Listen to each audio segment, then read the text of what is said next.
Welcome back guys. The Boys final season பார்த்துட்டு இருக்கோம். Comic book பப்ளிகேஷன்ஸில் ஒன் ஷாட் கேட்டகரியில் டிஃப்ரெண்ட் கேரக்டர்ஸோட ஸ்டோரிஸ் அண்ட் பேக்ரவுண்டை எக்ஸ்ப்ளோர் பண்ணுற மாதிரி அமைஞ்ச எபிசோட் நம்பர் 5க்கும் ஒன் ஷாட்ஸ்னு தான் டைட்டில் வச்சிருக்காங்க. எக்கச்சக்க டீடைல்ஸ் ஒழிஞ்சிருக்க இந்த எபிசோடு தான் என்டையர் டிவி ஷோலையே முதல் தடவை த பாய்ஸ் அப்படின்ற டைட்டில் கார்டை யூஸ் பண்ணலை. நேராக சில மேஜர் ரிலீஜன்ஸை அட்டாக் பண்ணுறாங்க.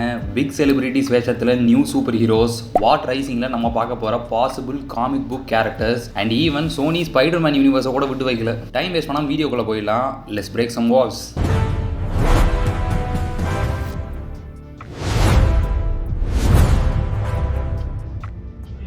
டெமோக்ராட்டிக் சர்ச் ஆஃப் அமெரிக்காவோட அஃபிஷியல் அனௌன்ஸ்மெண்ட்டில் லாஸ்ட் எபிசோட் முடிஞ்சதோட ஒரு brand new promotional video plus சிம்பிளை ரெடி பண்ணியிருக்காங்க. அமெரிக்கன்ஸோட கல்ச்சுரல் வேல்யூஸ் அண்ட் பிலீஃப் சிஸ்டம்ஸை கடைபிடிக்கிற இந்த சர்ச்சில் வந்து சேருங்க. த ஒன் ட்ரூ அமெரிக்கன் ஹோம்லேண்டரே நமக்கு வழிகாட்டுறாரு. எபிசோடு எந்த அளவுக்கு மோசமாக ரிலீஜியஸ் அட்டாக்ஸ் பண்ணுதுன்னா we even have a disclaimer at the start. ஹோம்லேண்டரை வச்சு ரீப்ளேஸ் பண்ண சில ஃபேமஸ் போர்ட்ரைட்ஸை கூட நமக்கு காட்டிருக்காங்க. ஃபர்ஸ்ட், அமெரிக்கன் சிவில் வார் காலகட்டத்தில் நடந்த விடுதலை போராட்டத்தை பேஸ் பண்ண emancipation proclamation painted by A. Lamb, published in 1864. Proclamation ஸ்க்ரோலை பிடிச்சிக்கிட்டு Abraham Lincoln, liberty to all வார்த்தைகளை பதிச்ச அமெரிக்கன் ஃபிளாக் அண்ட் ஃபைனலாக லேடி லிபர்ட்டியை ரீப்ளேஸ் பண்ணிட்டு தான் ஹோம்லேண்டரை நிறுத்திருக்காங்க. செகண்டாக நம்ம லாஸ்ட் எபிசோட் பிரேக் டவுனில் பார்த்த ஜான் சிங்கிள்டன் கோப்லி வரைஞ்ச Watson and the shark painting and ஃபைனலாக 2025 documentary film the American miracle our nation is no accident போஸ்டரில் ஹோம்லேண்டரை ஆட் பண்ணியிருக்காங்க. அமெரிக்காவோட ஃபவுண்டேஷன்ஸ், அப்புறம் நிறைய வரலாற்று போராட்டங்கள், இது எல்லாத்தையும் பேசுகிற டாக்குமெண்ட்ரி ஃபிலிமில் ஹோம்லேண்டர் ஃபேமிலிக்கு ஒரு பெரிய பங்கு இருக்குன்னு ஹிஸ்டரியை மாற்றி எழுத போறாங்கன்னு நமக்கு சொல்லாம சொல்றாங்க. நம்ம எல்லாருக்கும் தெரியும் இசிகில் புச்சர் கையில கொடூரமா செத்துட்டாங்க. பட் அவன் லீட் பண்ண சர்ச் ஆஃப் த கலெக்டிவ் இசிகிலோட ரொம்ப நாள் டிசைபிள் ஃபயர் கிராக்கருக்கு பதிலா ஓ ஃபாதருக்கு போயிடுச்சு. ஆனா இந்த ஆர்கனைசேஷன் மோசமான கண்டிஷன்ல போகுதுன்னு லாஸ்ட் எபிசோட்ல பார்த்துருந்தோம். இந்த காரணத்தாலேயே ஹோம்லேண்டருக்கு ஐஸ் வச்சு யாரு Democratic Church of America are டிசின்னு நான் ரெஃபர் பண்ணுவேன். இதுக்கு தலைமை எடுத்துக்கிறதுக்கான பெரிய போட்டியே சைலண்டா போயிட்டு இருக்கு. அன்பார்ச்சுனேட்லி அதுல ஃபயர் கிராக்கர் தோத்தும் போயிட்டா. அதுக்கு இன்னும் கொஞ்சம் நேரத்தில் வருவோம். ஹோம்லேண்டருக்கு தன்னை ஒரு ப்ராஃபட்னு சொல்றது கூட பிடிக்கல. கடவுளுக்கு கீழே வேலை பார்க்குறவன் நான் இல்லை, அந்த கடவுளே நான் தான் மல்லு கட்டுறான். அன்டில் ஃபயர் கிராக்கர் அவளோட அல்டிமேட் வெப்பனை கொடுக்குற வரைக்கும். த ஹோம்லேண்டர் பைபிள், ஒரிஜினல் பைபிளோட ஓல்ட் டெஸ்டமெண்ட், நியூ டெஸ்டமெண்ட், ஃபைனலாக ஹோம்லேண்டர் வாய்மொழியான அமெரிக்கன் டெஸ்டமெண்ட்டும் சேர்ந்தது தான் இந்த புத்தம் புது Bible. Pat Robertson, founder of Christian broadcasting network, ஒரு டிவோட் கிறிஸ்டியன். அவர் எழுதின புக்ஸில் கிறிஸ்டியன் வேல்யூஸ் அண்ட் பிலீஃப்ஸ் இப்போதைய சமூகத்தில் எப்படி ஒத்து போகுது, பைபிளில் வர பேரழிவோட ஆற்றல் உண்மையா நடந்தா எப்படி இருந்திருக்கும்னு நிறைய ரிலீஜியஸ் தீம்ஸ்ல உள்ளாக்குனது. ஸ்பெஷலா அவர் படைப்பை பார்த்து ட்ரெயின் பண்ணி ஏஐ யூஸ் பண்ணி ஹோம்லேண்டர் டெஸ்டமெண்ட் ரெடி பண்ணதா ஃபயர் கிராக்கர் சொல்றா. மக்களுக்கு இடையில நிறைய போராட்டம் வெடிக்கும்னு சேச்சு சொன்னா அதை கண்ட்ரோல் பண்றதுக்கு சூப்ஸ் இருக்காங்க, வெளிநாட்டில் இருக்கிறவங்களையும் இங்க யூஸ் பண்ணிக்கலாம்னு பொறுப்பே இல்லாம பதில் சொல்றான். அப்பதான் ஃபயர் கிராக்கருக்கு ஒரு கால் வருது. லொகேஷன் டேட்டோன் ஃப்ளோரிடான்னு பாக்குற இடத்துல தான் ஃபயர் கிராக்கர் வளர்ந்த சர்ச் இருந்ததா லேட்டர் நியூஸ்ல சொல்லியிருக்காங்க. கால் பண்ணது ஃபயர் கிராக்கரோட பழைய சர்ச்சை சேர்ந்த ரெவரண்ட் டூப்ரி. டிசிஏ வந்ததுக்கு அப்புறம் லோக்கல் சூப்ஸோட தொந்தரவுல சர்ச் பாதிக்கப்பட்டிருக்கு, நீ சொன்னா இதை நிறுத்திடுவாங்கன்னு சொல்றாரு. ரீசெண்டா பிரேயிங் மேண்டிஸ் சர்ச் கிளாஸ்ல ஆசிட் அடிச்சிட்டான். காமிக்ஸ்ல இல்லாம டிவி ஷோக்கு மட்டும் மென்ஷன் பண்ணிருக்க கேரக்டர் இது. அன்பார்ச்சுனேட்லி ஃபயர் கிராக்கருக்கு அவனை பத்தி தெரிஞ்சதா சொல்றா. ஜஸ்ட் பிகாஸ் ஹோம்லேண்டர் சொல்றான்னு யாரும் இவ்வளவு சீக்கிரம் ரிலீஜியஸ் வேல்யூஸ்லாம் மாத்திக்க மாட்டாங்க. பட் சர்ச் எல்லாம் அட்டாக் பண்றானா I think last season fire cracker ரிலேஷன்ல இருந்த மைனர் தான் பிரேயிங் மேண்டிஸ்னு நினைக்கிறேன். இவ்வளவு ஈஸியா பிரெயின் வாஷ் ஆகிறதுக்கு யூத்தால தான் முடியும். ஆல்சோ ரேண்டம் ஹியூமன் கூட செக்ஸ் வச்சுக்கிற ஆளா ஃபயர் கிராக்கர் இல்லைன்னு நினைக்கிறதால தான் இந்த தொடர்பில் எனக்கு ஒரு பெரிய நம்பிக்கை இருக்கு. டிசிஏல ஜாயின் பண்ண சொல்லி டார்ச்சர் பண்றாங்க.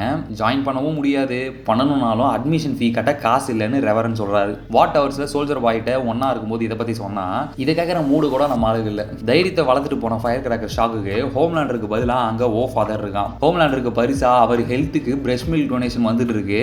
இந்த பதிவு மூலியமா ஹிந்துயிசமோட பாலாபிஷேகத்தை பார்த்து நம்ம பாய்ஸ் கிரியேட்டர் கலாய்க்கிறாங்கன்னு நினைக்கிறேன். ஃபயர் கிராக்கர் தள்ளி போட்ட ஹோம்லேண்டர் பைபிளோட பிரிண்டிங்ஸை ஓ ஃபாதர் ஈஸ்டருக்குள்ள பப்ளிகேஷனுக்கு ரெடி பண்ண சொல்லியிருக்கான். இதே எதுக்கு நிறுத்த சொன்ன, வேற ஏதாச்சும் காரணம் இருக்கா என்னன்னு கேட்கறான். ஓ ஃபாதர் வன்மத்துக்கு இன்னும் பெரிய பின்னணி இருக்கு, அதையும் இப்போ பார்ப்போம். நேரா விஎன்என் சேனலுக்கு போனா பிரேயிங் மேண்டிஸ் டேட்டோன்ல லோக்கல் சர்ச் எல்லாத்தையும் தூக்கிட்டான். சின்ஸ் ஃபயர் கிராக்கரோட சைல்ட்ஹுட் ரிலேட்டட் ஸ்டோரின்றதுனால டேட்டோன் சர்ச்ல நடந்த ரெய்டு டிசிஏவை ப்ரொமோட் பண்ண ஹெல்ப்ஃபுல்லா இருக்கும்னு லாஸ்ட் சீசன்ல இருந்து ஸ்டார் லைட்டர்ஸ்லாம் பெடோஃபைல்னு சொன்ன நியூஸ்ல அவளோட ரெவரண்டையும் சேர்த்து அவளுக்கு ஒருவேளை நல்ல சோறு போட்டதா கஃபேல மென்ஷன் பண்ண ஃபிஷ் ஃப்ரைடேஸ் இன்சிடென்ட்டையும் நியூஸ்ல அவ வாயாலேயே தப்பா சொல்ல வச்சு ஃபால்ஸ் ப்ரொபகேண்டால பலியாடா யூஸ் பண்ணிட்டாங்க. Church of the collective background இருக்க oh father, fire cracker and praying mantis சர்ச்சை இவ்வளோ சீக்கிரம் அட்டாக் பண்ணது எல்லாமே பாசிபிளி ஓ ஃபாதர் வேலையா இருக்கலாம். சேட்லி டிசிஏவோட தலைமைக்கு ஆசைப்பட்ட இவனோட வன்மமும் தான் எண்டிங்ல இவரோட கொடூரமான முடிவுக்கும் காரணமா இருக்கணும். அடுத்ததா பிளாக் நோவாரோட சைட் கெஸ்ட்டுக்குள்ள நம்ம போறோம். ராபின்சன் தியேட்டர்ஸ்ல சின்ன சின்ன ஆக்டிங் ரோல்ஸ்ல எக்ஸ்ட்ரா கரிக்குலர் ஆக்டிவிட்டிஸ் பண்ணிட்டு இருக்காரு நம்ம நோவார். சர்ப்ரைசிங்லி அங்க வாட் ஸ்டுடியோஸோட famous movie Dawn of the seven director Adam Park join பண்ணியிருக்கான். என்னடா சினிஃபீல்ட் ஜாம்பவான்ஸ்லாம் பார்த்த இடத்துல ஆடம் பார்க் இல்லையேன்னு நினச்சேன். ஆனால் அதுக்கு ஒரு ரீசன் இருக்குது. சீசன் 4ல் ஏ ட்ரெயின் பாய்ஸ் டீமில் ஜாயின் பண்ணிட்டான்னு அவன் மூவி ரிலீஸ் ஆகாமல் தடுத்துட்டாங்க. Which was directed by Adam Park. ரிலீஸும் நின்றுடுச்சு, இன்கமும் கட்டு. அதனால் வாட்டில் இருந்து விலகினதா ஆடம் லேட்டர் சொல்கிறான். ஆடம் அட்வைஸுக்கு அப்புறம் மேன் ஹேண்டில் பாட்காஸ்ட்டில் ஓ ஃபாதர் கிட்ட ஹோம்லேண்டர் என்ன பேச வைக்கிறதாவும் பறக்க வைக்கிறதாவும் ஒரு டெலிகாஸ்ட் போட்டால் செம்ம ரீச் இருக்குன்னு ஐடியா தரான். என்னையாட அசிங்கப்படுத்துறேன்னு பிளாக் நோவார் மேலே கரை கண்டுபிடிக்க டீப் ஃபாலோ பண்ணுறான். For the first time ever deep அவனோட சூப் காஸ்டியூம்ல இல்லாம சிவிலியன் ட்ரெஸ்ல காட்டிருக்காங்க. பிராட்வேல வாய்ப்பு கிடைச்சதா ஆடம் பார்க் சொன்னதை வேற முடிச்சு காட்ட டீப் ஆடமா சாகடிச்சிட்டான். நோவாரோட பிளேவை பத்தி தெரிஞ்சுக்கிட்டு அவன் சொல்றதை கேட்டு நடக்க சொல்றான். இல்லைனா இதை பத்தி ஹோம்லேண்டர் கிட்ட போட்டு விட்டுருவேன்னு சொல்லி மிரட்டுறான். அங்கிருந்து டெரரோட பேக் ஸ்டோரிக்கு போறோம். The most useless filler I have ever seen in any TV show. நான் இதை பத்தி டீட்டெயிலாக கூட பேச விரும்பல. ஜஸ்ட் எல்லா மெயின் கேரக்டரும் ஒரு தடவை ஸ்கிரீன்ல காட்டணும்னு வச்ச மாதிரி தான் இருக்கு. பாம் சைட்டை பத்தி தேடிட்டு இருக்கான். பட் கரண்டா எந்த ஒரு இன்ஃபர்மேஷனும் கிடைக்கல. அப்பதான் பூச்சர் லெஜெண்டுக்கு எல்லாம் தெரியும்ல, அவனுக்கு ட்ரை பண்ணுவோம்னு சொல்றான். காமிக்ஸ்ல வரக்கூடிய ஓல்ட் லெஜெண்டுக்கு வாட்டோட சீக்ரெட்ஸ் உள்ள வெளியேன்னு எல்லாமே தெரிஞ்சு வச்ச ஒரு ஆளு. அவனுக்கு மாற்றா டிவி ஷோல பால் ரைசர் பிளே பண்ற த லெஜெண்ட் கேரக்டரை தான் புச்சர் மென்ஷன் பண்ணிருக்கான். வாட் இன்டர்நேஷனலுக்கு முன்னாடி வாட் அமெரிக்கன் பேர் வச்ச சமயத்துல இருந்து ஹீரோ மேனேஜ்மெண்ட்ல சீனியர் எக்ஸிக்யூட்டிவா லெஜெண்ட் இருந்து வந்தான். ஸ்டான் எட்கர் அவனை கீழே தள்ளுற வரையும். சீசன் 3ல ஃபர்ஸ்ட் டைம் இன்ட்ரடியூஸ் ஆன இந்த கேரக்டர்கிட்ட தான் சோல்ஜர் பாயை தேடுற நம்ம பாய்ஸ் பேச போயிருப்பாங்க. பட் அதுக்கப்புறம் ஆளே காணோம். சீசன் 4ல வாட் அண்ட் த 7 சீக்ரெட்ஸை தெரிஞ்சவங்கள ஹோம்லேண்டர் கொல்ல சொன்னதுக்கு அப்புறம் தான் லெஜெண்ட் தலைமறைவாயிருக்கணும். அதை தான் இங்கே எம்எம்மும் மென்ஷன் பண்ணுறான். V1 அழிச்சிட்டான்னு புச்சர் அண்ட் எம்எம்க்கு இருந்த பிளான் ஹியூஇக்கு தெரிஞ்சதுக்கு அப்புறம் அவன்கிட்ட சண்டை போட்டு ஒரு வழியாக கன்வின்ஸ் பண்ணுறான். மூவிங் ஆன் எபிசோடோட செகண்ட் இம்பார்ட்டன்ட் சப்ளாட்டில் சிஸ்டர் சேஜோட ரகசியங்கள் வெளியே வந்திருக்கு. DCA மீட்டிங்க்கு அப்புறம் சோல்ஜர் பாய்கிட்ட நடக்கிறத பற்றி என்ன நினைக்கிறேன்னு கேட்டதுக்கு எதுவும் பெருசாக ரிப்ளைலாம் இல்லை. V1 எடுக்க ஸ்டானை இன்னும் நல்லா விசாரிக்க போகிறேன்னு சொன்னதுக்கு அப்புறம் சிஸ்டர் சேஜ் ஆஷ்லியை மீட் பண்ணுறா. FCC அதாவது ஃபெடரல் கம்யூனிகேஷன் கமிஷன்ஸில் வாட் நியூஸ் நெட்வொர்க்கை தவிர வேற யாருக்கும் லைசன்ஸ் தராமல் நிறுத்துறதை பற்றி மீட்டில் பேசிட்டு இருந்ததா சொல்கிறா. ஃபர்ஸ்ட் VNN தவிர வேற ஏதாச்சும் நியூஸ் சேனல்ஸ் இருக்கா என்ன? இதுவரைக்கும் நான் பார்த்ததே கிடையாது. அப்படி எதையும் அப்ராட்ல இருந்து சூப்ஸை திருப்பி எடுக்க சொன்ன ஹோம்லேண்டர் ஆர்டர்ஸில் வைஸ் பிரசிடென்ட் இதை பண்ணி முடிக்கிறாங்க. ப்ரீவியஸ் எபிசோட்ஸில் நம்ம பார்த்த உக்ரைன் வாரில் யூஎஸ்க்கு இருக்கிற கனெக்ஷன்ஸை ஒன்ஸ் அகைன் இங்கே ஆஷ்லி ரெஃபர் பண்ணுறா. சிஸ்டர் சேஜ் குடிக்கிறதுக்கு இன்வைட் பண்ணதுக்கு அப்புறம் காரணம் இல்லாமல் இதெல்லாம் பண்ண மாட்டியான்னு ஆஷ்லி கேட்குறா. எனக்கு தேவை நீ இல்லை பேக் ஆஷ்லி ஆர் பேஷ்லின்னு கிரெடிட்ஸில் மென்ஷன் பண்ணியிருக்காங்க. ஹோம்லேண்டர் V1 தேடுறதும் இம்மோர்டல் ஆக இருக்கிறதும் எல்லாமே ஆஷ்லிக்கு இப்போ தான் தெரிய வருது. ப்ளஸ் சேஜ் அண்ட் பேஷ்லி ரகசியமாக கான்டாக்டில் இருக்காங்க. அது எப்படி நடந்திருக்கும்?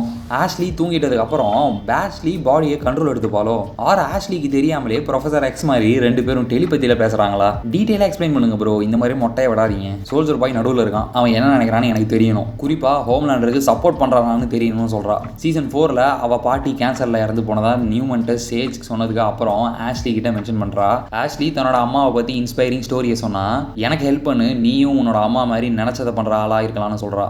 உன் செஸ் கேம்ல ஒரு பகடையாலாம் என்னால் இருக்க முடியாது, என்ன பிளான்னு சொல்லு, நான் ஹெல்ப் பண்ணுறேன்னு ஆஷ்லி கேட்க கடைசியாக ஃபேஸ் 1 முடிஞ்சுட்டு ஃபேஸ் 2க்கு ரெடி ஆகிக்கோடா தங்கன்னு கிளம்புனவ இப்போ தான் அந்த ஃபேஸ் 2வோட பிளான்ஸை ரிவீல் பண்ணுறா. புச்சர் டீம் சூப் வைரஸை ரிலீஸ் பண்ணதுக்கு அப்புறம் ஹியூமன்ஸ் அண்ட் சூப்ஸ் அடிச்சுக்கிட்டு சாகணும். நான் அதை என் பங்கரில் சேஃபாக உட்காந்து வேடிக்கை பார்ப்பேன். எஸ்பெஷலி ஹோம்லேண்டர் சாவுக்கு தான் நான் வெயிட் பண்ணுறேன்னு சொல்கிறா. அன்ஃபார்ச்சுனேட்லி வைரஸை அடிச்சிட்டதால சூப் வேர்ல்டு வார் கொஞ்ச நாளைக்கு தள்ளி வைக்கப்பட்டிருக்கு.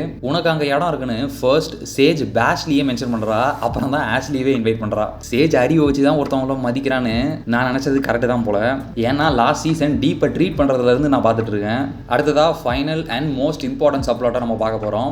உருன்னு இருக்கிறத பார்த்தா ஸ்டான் எட்கர் இன்னும் வாயை திறக்கல போலயே. நான் வேணா பேச வைக்கிறேன்னு சோல்ஜர் பாய் ஹோம்லேண்டர்கிட்ட சொல்கிறான். என்ன நம்ப முடியலன்னு தெரியும், இருந்தாலும் உனக்கு நான் பண்ண துரோகத்துக்கு என்னை விட்டதுக்கு பண்ணுற கைமாறா இதை பண்ணுறேன்னு சொல்கிறான். ஹோம்லேண்டர்கிட்ட கேட்டுட்டு 1 ஹவரில் கிரைம் அனாலிட்டிக்ஸ் ஹெல்ப்போட ஜோயி அண்ட் அவள் அப்பா இந்த இடத்த ட்ரேஸ் பண்ணிட்டு ஸ்டான் செல்லில் மீட் பண்ணுறாங்க. ஸ்டானோட வாயை பற்றி தான் தெரியுமே. ஹோம்லேண்டர் அசிங்கப்படுத்துற எந்த வாய்ப்பையும் மிஸ் பண்ணாமல் யூஸ் பண்ணிக்கிற ஒரு ஆள். V1 இருக்கிற இடம் உண்மையாகவே தெரியாத ஸ்டான் எட்கர் பேத்தி உயிருக்காக மிஸ்டர் மேரத்தான் பக்கம் கை காட்டுறான். லாஸ் ஏஞ்சலஸில் இருக்க மிஸ்டர் மேரத்தானோட வீடு நட்டோரியஸ்லி ஃபேமஸ் ஷான் டிடி கோம்ஸ்க்கு சொந்தமான மேன்ஷனுக்கு ரொம்ப சிமிலராக செட் பண்ணியிருக்காங்க. த ஒயிட் வால்ஸ், பில்டிங்ல இருக்க பிரைவேட் பார், பார்ட்டி பண்றதுக்கு ஹாலிவுட் செலிபிரிட்டிஸ், ஈவன் லிட்டர் கணக்கில் பேபி ஆயிலாம் வச்சிருக்காங்க with brand name Puff baby. டிடியோட நிக் நேமை மீன் பண்ற மாதிரி செட் பண்ணிருக்காங்க. தி 7ல இருந்த ஒரிஜினல் ஸ்பீட்ஸ்டர் மற்ற ஸ்பீட்ஸ்டர்ஸை விட ஸ்பீடா இல்லைன்னு ஏட்ரெயினால காமிக்ஸ்ல மிஸ்டர் மேரத்தானை ரீப்ளேஸ் பண்ண சேம் ரீசன்ஸ் தான் டிவி ஷோக்கும் யூஸ் பண்ணிருக்காங்க. ஹால்வேல நிறைய மூவி போஸ்டர்ஸ் நம்ம பார்க்கலாம். மிஸ்டர் மேரத்தான் நடிச்சிருக்கக்கூடிய Dawn of the 7 movie poster பக்கத்துல Marathon of the Heart poster ஒன்று இருக்கு. பட் எக்ஸாக்டா எந்த மூவி ஆர் டிவி ஷோன்னு எனக்கு தெரியல. மிஸ்டர் மேரத்தான் அரௌண்ட் த ஸ்பீடிவர்ஸ் உங்களுக்கே அக்ராஸ் த ஸ்பைடர்வர்ஸ் பரோடின்னு நல்லா தெரியும்னு நினைக்கிறேன். சீசன் 4லயும் இது மாதிரி இன்டு த ஸ்பைடர்வர்ஸ் ட்ரோலுக்கு ஏட்ரெயின் மூவி ஒன்று காட்டிருந்தாங்க. இந்த படத்துல மிஸ்டர் மேரத்தான் கூட mind storm, muscle Tao and mind Rayudu சேர்ந்து நடிச்சதா கிரெடிட்ஸ்ல மென்ஷன் பண்ணிருக்காங்க. 3 பேர்ல மைண்ட் ஸ்டார்ம் மட்டும் தான் டிவி ஷோல வந்திருந்தான். சோல்ஜர் பாயோட ஹண்டிங் லிஸ்ட்ல மைண்ட் ஸ்டார்மும் சீசன் 3 அவன் கையில மாட்டி இறந்திருப்பான். மசில் டாவ் காமிக்ஸ்ல வரக்கூடிய டீம் டைட்டானிக்கை சேர்ந்த ஒரு மைனர் ஆன்டகனிஸ்ட். மைண்ட் ராய்டும் காமிக்ஸ்ல மட்டுமே வந்திருந்த ஒரு மைனர் கேரக்டர், லேட்டர் புச்சர்னால கொல்லப்பட்டிருப்பான். மிஸ்டர் மேரத்தான் அண்ட் மேல் கெமிக்கல் சேர்ந்து நடிச்சிருந்த மேடம் மேரத்தான் சோனி யூனிவர்ஸோட வர்ஸ்ட் ஃபெயிலியரை சுட்டி காட்டக்கூடிய ரெஃபரன்ஸ். அடுத்ததா மார்பியஸ் அண்ட் கிரேவன் த ஹண்டருக்கு சேர்த்து ஒரு அடி கொடுக்க from the studios that brought Madam Marathon, Mr. Marathon Vampire Hunter ப்ரொடக்ஷன்ல இருக்கிறதா பேசிட்டு இருக்க Blade Runner 2 plus Blade Runner star Ryan Gosling play பண்ண வாய்ப்புகள் இருக்கிறதா பேசிட்டு இருக்க பல நாள் ஃபேன் காஸ்ட் கோஸ்ட் ரைடர் ரெண்டுத்தையும் கலந்து அடிச்ச மாதிரி ஒன்று. மேரத்தான் ஆஃப் த ஹார்ட்டோட சீக்வல் ஃபிலிம்ல சேம் ஹீரோயின் நடிக்கிற ரன்னிங் ஆன் வேப்பர்ஸ் மறுபடியும் சோனி யூனிவர்ஸ்ல வெனம் 2 லெட் தேர் பி கானேஜுக்கு மாறா let there be rampage movie poster. But இந்த poster Daredevil born again season 1 போஸ்டருக்கு ரொம்ப சிமிலராகவும் செட் பண்ணிருக்காங்க. ஃபைனலா savage justice race for redemption போஸ்டரை பார்க்கலாம். 2023 த ஃபிளாஷ் மூவிக்கு ரெஃபரன்ஸா செட் பண்ணிருக்கணும். கெரியர் போன சூப்ஸ் எல்லாம் தேடி போற மட்டமான ப்ரொடக்ஷன் ஸ்டுடியோஸ் தான் சோனி பிக்சர்ஸ் டிவின்னு லேட்டரா நேம் டிராப்பும் பண்றாங்க. மேரத்தானோட பர்சனல் ரூம்ல மேலும் நிறைய movie posters, comic book panels, artefacts and நிறைய பேபி ஆயில் கேன்ஸ் இருக்கு. சோல்ஜருக்காக டிவி ஷோக்கு புது காமிக் கவர் ஒன்று உண்டாக்கியிருக்காங்க. பக்கத்துல பாம் சைடோட காமிக் பேனல், அப்படியே ரைட்ல பாத்தீங்கன்னா கன் பவுடரோட காமிக் போஸ்டர், கீழே சூப்பர் ஹீரோ கார்டு கேம்ல இருந்து கன் பவுடர் கார்டு ஒன்று, அடுத்ததா பிளாக் நோர் கார்டு ஒன்று, ஈவன் கன் பவுடர் ஹெல்மெட்டும் ஒன்று பின்னாடி இருக்கும். பே பேக் டீம் மெம்பர்ஸ்ல இருந்து டிஎன்டி ட்வின்ஸ் லஞ்ச் பாக்ஸ் ஒன்று இருக்கும், குயின் மேவுக்கு ஒன்று, ஏட்ரெயினுக்காக ஒன்று அண்ட் லாஸ்ட்டாக பே பேக் லஞ்ச் செட்னு டிஃப்ரெண்ட் வெரைட்டி லஞ்ச் பாக்ஸ்லாம் வச்சுருக்கான். தூரத்தில் ஒரு பேஸ் பால் என்க்ளோஸ்டு கண்டெய்னரில் நோட் பண்ணலாம். இந்த சூப்பர் ஹீரோ கலெக்ஷன்ஸில் majority old superhero team Payback பொம்மைங்க மட்டும்தான் இருக்குது. நியூ சூப்ஸில் ஏட்ரெயின், குயின் மேவ் இவங்களை தவிர ஈவன் ஹோம்லேண்டரே கூட இல்லை இங்கே. எக்ஸப்ட் சீசன் 1ல் அவன் விளையாண்டுட்டு இருந்ததா பார்த்த பேஸ் பாலை தான் இங்கே எடுத்துகிட்டு வந்து ஏலத்தில் மிஸ்டர் மேரத்தான் வாங்கியிருப்பான் போல. அகைன் ஒரு மைண்ட் ஸ்டார்ம் ரெஃபரன்ஸுக்கு அவன் எழுதின ஒரு புக் இருக்கும் அண்ட் பின்னாடி பிரைவேட் ஏஞ்சல் வாட் ரைசிங்ல வரக்கூடிய லீட் யூஸ் பண்ற ஸ்டுடியோ சேர் ஒன்று நோட்டீஸ் பண்ணலாம். வேர்ல்டு வார் டைம் போர்ல மக்களோட சப்போர்ட் பண அளவுக்கு கான்ட்ரிபியூட் பண்றதுக்கு கவர்மெண்டோட லிபர்ட்டி பாண்ட் சேல்ஸை ஊக்குவிக்கிற போஸ்டர்ஸை இன்ஸ்பயர் பண்ண சோல்ஜர் பாயோட போஸ்டர்ஸ் கொஞ்சம், வெர்ஜீனியா ஸ்லிம்ஸ் இன்ட்ரடியூஸ் பண்ண thin cigarettes for women inspired போஸ்டர்ல சில்வர் கின்கெய்ட்னு மென்ஷன் பண்ணிருப்பாங்க. லாஸ்ட் எபிசோட்ல மென்ஷன் பண்ண லைவ் ஒயரோட டிவி ஷோ அப்பியரன்ஸ்ல அமெரிக்கன் ஹீரோ ப்ரோக்ராம்ல கலந்துகிட்ட த 7 ஃபைனல் செலக்ஷன்ல தோத்து போனதுல சில்வர் கின்கெய்டும் ஒரு ஆளு. அவர் போஸ்டர்ல பாக்குறதும் ப்ரீவியஸ் சீசன்ஸ்ல பார்த்ததும் சேம் சூப்பான ஒரு பெரிய டவுட் இருக்கு. இங்க இருக்கிற எல்லாமே விண்டேஜ் போஸ்டர்ஸ், நியர் 1950s டைம்ல இருந்து வந்தது. அப்படின்னா சில்வர் கின்கெய்டும் சோல்ஜர் பாய் மாதிரி இம்மோர்டலா இருக்கணுமே. சம் மோர் நாஜி ஸ்டப்ஸ், அதுக்கு நடுவில் கிளாரா வாட் போட்டோகிராஃப், பேக்ரவுண்ட்ல சோல்ஜர் பாயோட original team Payback movie poster and season 3ல பிரெஞ்சி அண்ட் கிமிகோ தியேட்டர்ல பார்த்த சோல்ஜர் பாய் லைவ் ஸ்டோரியை சொல்ற soldier boy ahoy movie poster, soldier boy நடிச்சிருந்த ghost of Hanoi movie poster, Sylvester ஸ்டாலோனோட famous first blood மூவியை inspire பண்ண மாதிரி வந்திருக்கு. அண்ட் ஃபைனலா மிஸ்டர் மேரத்தான் எல்லா போஸ்டர்ஸ்லயும் மாட்டிருக்கக்கூடிய அவனோட சூப்பர் சூட்டை பேக்ரவுண்ட்ல தொங்கிட்டு இருக்கு. V1 பாம் சைட் கிட்ட இருக்குன்னு சொன்னதுக்கு அப்புறம் அவன் வர வரைக்கும் நம்மலாம் கொஞ்ச நேரம் சில் பண்றான்னு மிஸ்டர் மேரத்தான் சஜஸ்ட் பண்றான். லாஸ்ட் எபிசோட்ல சின்ன டிவி நியூஸ்ல பார்த்த மேல் கெமிக்கல் இப்போ நேர்ல வந்திருக்கான். தி பாய்ஸ் ஷோவோட current creator Eric Kripke famous horror TV show சூப்பர் நேச்சுரல்ல இருந்து Jensen Ackles, Jared Padalecki, Misha Collins again அவரோட டைரக்ஷன்ல ஒன்று சேர்த்திருக்காங்க. கூடவே actors Seth Rogen, Kumail Nanjiani, Christopher Mintz, Will Forte, கடைசியா பாத்ரூம்ல இருந்த கிரெய்க் ராபின்சன் எல்லாரும் செலிபிரிட்டியாவே இங்க ஜாயின் பண்ணியிருக்காங்க. செத் ரோகன் ஹோம்லேண்டரை மீட் பண்றப்போ ஆல்ரெடி பிளாக் நோவார் கூட சைலண்ட் வெஞ்சன்ஸ் 3 மூவி பிரீமியர்ல உங்களை மீட் பண்ணான்னு சொல்றான். சீசன் 1ல செத் ரோகன் பிளாக் நோவார் இன்சரக்ஷன் படத்துக்கு டைரக்டரா வந்ததுக்கு அப்புறம் அங்க இங்கன்னு கேமியோ பண்ணிருந்தான். பட் இவன் சொல்ற இந்த இன்சிடென்ட் டிவில எங்கேயுமே நடக்கல. ஆல்கெமிகளோட சூப்பர் பவர்ஸ் காமிக்ஸ்ல அதிகமாவே இருக்கும், மோர் லைக் எந்த எலமெண்ட்டாகவும் மாற முடியும். பட் டிவி ஷோவில் டெட்லி கேஸ் உண்டாகிற பவர்ஸோட நிறுத்திட்டாங்க. ஹோம்லேண்டரை மயக்கடிச்சிட்டு அவனால் எல்லாருக்கும் ஆபத்து தான் வருது, அவனை இங்கேயே முடிச்சுட்டு நீ 7 எடுத்துக்கோன்னு சொன்னால் சோல்ஜர் பாய் ஒத்துக்காம மேல்கெமியில் அங்கேயே கொண்டுட்டான். எல்லா ஆக்டர்ஸும் ஒன்றா யூஸ் பண்ணி அவங்களையும் கொண்டுட்டான். மிஸ்டர் மேரத்தானுக்கு அவன் பேபி ஆயிலையே யூஸ் பண்ணி சாச்சிட்டு V1 பாம் சைடு கிட்ட தான் இருக்குன்னு கன்ஃபார்ம் பண்ணதுக்கு அப்புறம் ஹோம்லேண்டரே வந்து அவனை தன் காலால் கொண்டுட்டான். எதுக்கு காப்பாத்தினான்னு கேட்டா புள்ள மேல பாசம்னு கம்முன்னு இருக்கணும். அதை விட்டுட்டு ஃபயர் கிராக்கர் கூட ஒன்னா இருந்தேன் அவன் இப்படிலாம் சொன்னான்னு போட்டு கொடுக்குறது இல்லை. ரெவரன் டூப்ரி கொடுத்ததா சொன்ன அவளோட ஃபேவரட் ஜீசஸ் ஆக்ஷன் ஃபிகரை ஹோம்லேண்டருக்காக குப்பையில் போட்டுட்டா. இது தெரியாம நேரா டவருக்கு போய் நீ ஒன்று இங்க இருக்க தேவையில்ல, ஜீசஸ்க்கு அடுத்து என்ன பாக்குற, நீ எதுக்கு இங்க அப்படின்னு கிளம்ப சொல்லிட்டான். அமெரிக்கா இருக்க கண்டிஷனுக்கு ஹோம்லேண்டர் கூடவே இருந்து ஆகணும். இதுக்கு மேல ஓடவும் முடியாத ஃபயர் கிராக்கர் அவன்கிட்ட கெஞ்சினதுக்கு அப்புறம் ஹோம்லேண்டர் மனசு மாறிட்டான். எஸ், மனசு மாதிரி அவளை ஸ்பாட்லேயே கொண்டுட்டான். ஒரு வழியா இப்போ மட்டும்தான் நான் ஃபயர் கிராக்கருக்கு பாவப்பட்டேன், அதுக்குள்ளே முடிச்சு விட்டானுங்க. சைக்கோ கிட்ட இருந்து உயிரை காப்பாற்ற அவனை மாட்டி விடுறது இவனை மாட்டி விடுறதுன்னு பெரும் போட்டியிலேயே அவனுக்கு அதிகபட்சம் உண்மையாக இருந்த ஒரு ஆளை ஹோம்லேண்டரே கொண்டுட்டான். இவ்வளோ நடந்திருக்கு. ஸ்டில் எனக்கு இந்த எபிசோடு சுத்தமாக புரியல. நீங்கள் என்ன நினைக்கிறீங்க? பிகாஸ் எனக்கு மட்டும் இப்படி ஒரு ஒப்பீனியன் இருக்க வாய்ப்பு இல்லை. அஃப்கோர்ஸ் எபிசோடோட செகண்ட் ஹாஃப் ஒர்க் ஆகிருந்துச்சு, அதுக்காக அப்பட்டமாக சேர்த்துருந்த குப்பைகளை என்னால் மன்னிக்க முடியல. பிரேக் டவுன் முடிஞ்சதா ஸ்க்ரீனில் பார்க்குற இந்த வீடியோஸை கண்டிப்பாக செக் பண்ணி பாருங்கள். உங்கள் தாட்ஸ் அப்படியே கமெண்ட்ஸில் ஷேர் பண்ணுங்கள். Until the next video, see you all soon guys.